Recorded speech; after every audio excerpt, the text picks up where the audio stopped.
The new Omicron-specific COVID boosters are off to a slow start in our state. Not even 5% of eligible Coloradans went out to get a booster in the first 3 weeks they've been available. Public health experts say if you're going to get them, now's the time.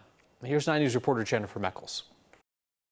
We've vaccinated about 4% of that population has received their Omicron-specific dose. That's about 165,000 Coloradans. But obviously, we're very, very early in this process. Yes, it is early. It is also different, very different from the first vaccine rollout in late 2020 and early 2021, says Colorado's COVID incident commander Scott Bookman.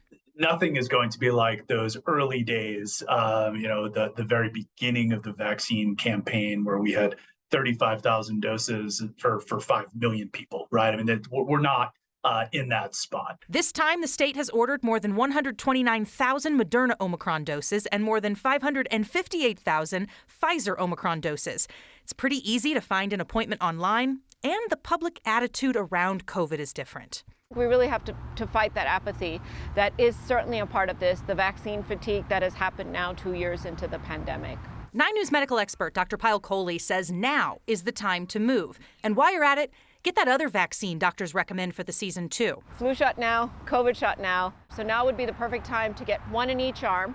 I usually do recommend separating the arms because if you have a reaction, then you know which one you're getting. And remember, this COVID booster is different. So the idea with having this bivalent vaccine with the original strain plus having the Omicron strain is not only to have depth, but also have breadth of coverage. I really want people to go home with the message that this is a new and improved vaccine.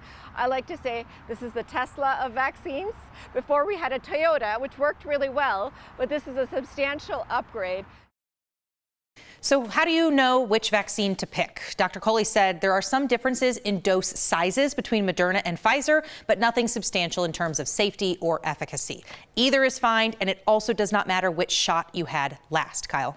I can attest, Jenny, as somebody who went in to grab my flu shot and decided to grab a booster at the same time a couple weeks ago, you're not going to have to wait in line. No, I looked at the state website for appointments this week. You can get something just about every day of the week, pretty much anywhere you need to go. So seemingly quite easy. There you go. Jennifer Meckles, thank you.